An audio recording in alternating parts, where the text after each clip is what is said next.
The 21-day period that Kenyans had to submit their views after the publication of the preliminary report on the creation of new electoral units elicited emotional reactions, with some residents in various counties opting for the power of the fist to settle their differences.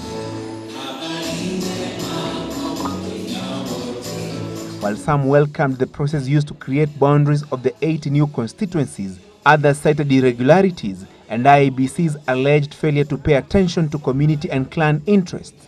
The electoral body is expected to finalize its revised report tonight and hand it over to the Parliamentary Legal Affairs Committee tomorrow.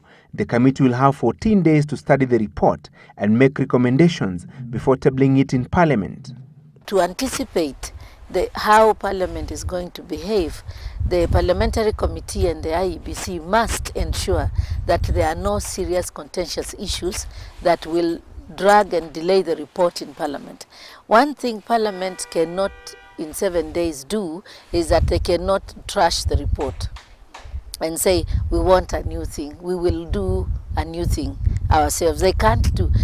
Sources within the Independent Electoral and Boundaries Commission disclosed that in the revised report, the IEBC commissioners retained the very same names of the 8 new constituencies that had been proposed. However, a few county assembly unit boundaries, or wards as they are currently known, have been moved.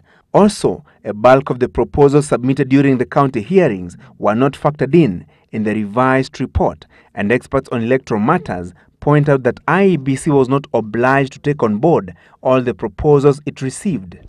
What the IEBC has done is to sort of hive away wards to create the new constituencies that have been proposed. Now their business is not to create the constituencies. Their business is to create the wards, but also to resolve the contentious issues that arose from the legal report. But it is in Parliament that political and regional drama is expected to ensue as members of Parliament engage on the proposed electoral units and their boundaries. Some lawmakers want certain wards where they enjoy political support to be retained in their current constituencies, while pushing for the transfer of wards where they have least support. Their business is to approve what has been passed or raise issues and return it for it to be corrected. So clearly, of course, as we know our Parliament, they will not do, they will not focus on the real issues. They might focus on what they are individually interested in, as we have already been seeing. Once the Boundaries Delimitation Report leaves Parliament, IEBC will publish it in the Kenya Gazette. Any Kenyan who will feel aggrieved by the IEBC report will have 30 days to lodge a protest in the High Court.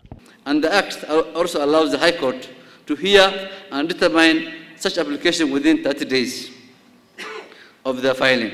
That the IEBC and the Parliamentary Committee must really work seriously with the interest of Kenya at heart to ensure that nobody in any part of Kenya feels obliged to go to court. And once the boundaries delimitation process is over, IEBC will conduct a 30-day mandatory civic education to enlighten Kenyans on the new electoral units before embarking on a nationwide voter registration exercise in readiness for the general election that could be held later this year or by March 14th next year. Francis Gachuri, Citizen Live at 9.